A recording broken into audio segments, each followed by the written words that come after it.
A new study discovers how diamonds make their way to the surface. The earth science professor Thomas Gernon takes a look at recent research into the secrets of diamonds. A diamond is forever, the iconic slogan, coined for a highly successful advertising campaign in the 1940s, sold the gemstones as a symbol of eternal commitment and unity. But our new research, carried out by researchers in a variety of countries and published in Nature, suggests that diamonds may be a sign of breaking up too of Earth's tectonic plates. That is, it may even provide clues to where is best to go looking for them. Diamonds, being the hardest natural occurring stones, require intense pressure and temperatures to form. These conditions are only achieved deep within the Earth, so how do they get from deep within the Earth up to the surface? Diamonds are carried up in molten rocks or magmas called kimberlites, and I've many times before told you that there are at least 13 kimberlite volcanoes in Kansas, and they're finding more. So if you have these shakings and booms in Kansas, it's because these kimberlite volcanoes are pretty active. They have to release volcanic gases, and that's because you've got diamond volcanoes underneath. So diamonds are carried up in molten rocks or magmas called kimberlites. Until now we didn't know what process caused kimberlites to suddenly shoot through the Earth's crust, having spent millions or even billions of years stowed away under the continents. Supercontinent cycles. Most geologists agree that the explosive eruptions that unleash diamonds happen in sync with the supercontinent cycle, a recurring pattern of landmass formation and fragmentation that has defined billions of years of Earth's history. However, the exact mechanisms underlying this relationship are debated. Two main theories have emerged. One proposes that kimberlite magmas exploit the wounds created when Earth's crust is stretched or when the slabs of solid rock covering the Earth, known as tectonic plates, split up. The other theory involves mantle plumes, colossal upwellings of molten rock from the core mantle boundary located about 2,900 kilometers beneath the Earth's surface. Both ideas, however, are not without their problems.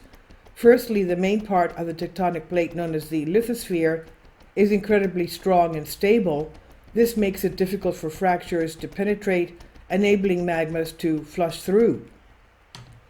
In addition, many kimberlites don't display the chemical flavors we'd expect to find in rocks derived from mantle plumes.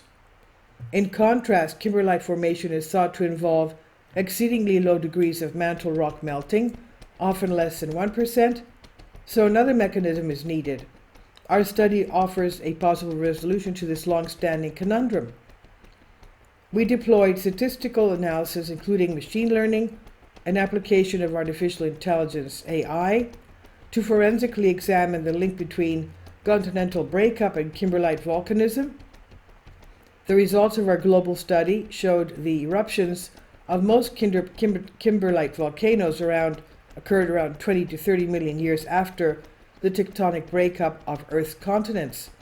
Furthermore, our regional study targeted the three continents where most kimberlites are found: Africa, South America, and North America. Reported this finding, and it also added a major clue.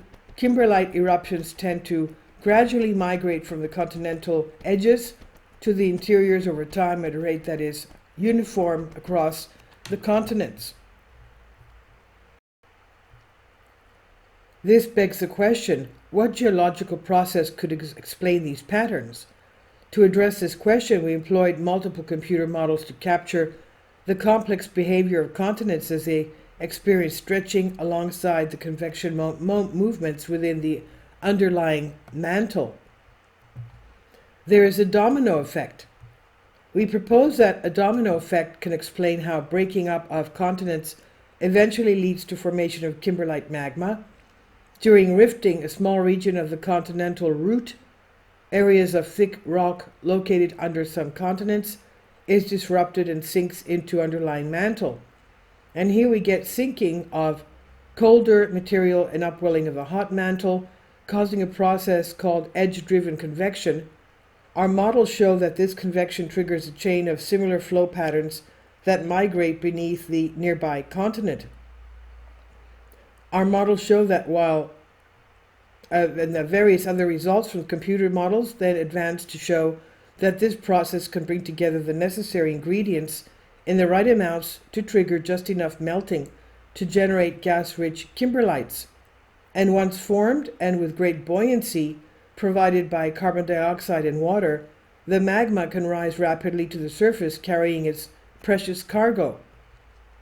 How does carbon dioxide get inside the earth? I'd like to know. Now, finding new diamond deposits.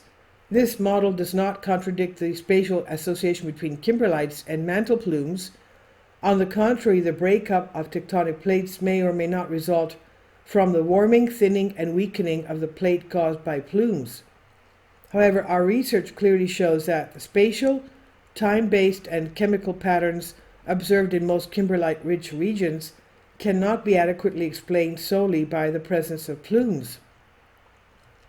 The processes triggered the eruptions that bring diamonds to the surface appear to be highly systematic.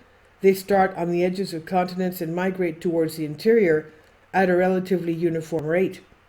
This information could be used to identify the possible locations and timings of past volcanic eruptions tied to this process, offering insights that could enable the discovery of diamond deposits and other rare elements needed for the green energy transition. If we are to look for new deposits, it's worth bearing in mind that there are currently efforts by campaign groups to try to eliminate from world markets those diamonds that are used to fund wars, conflict diamonds, or those coming from mines with poor conditions for workers.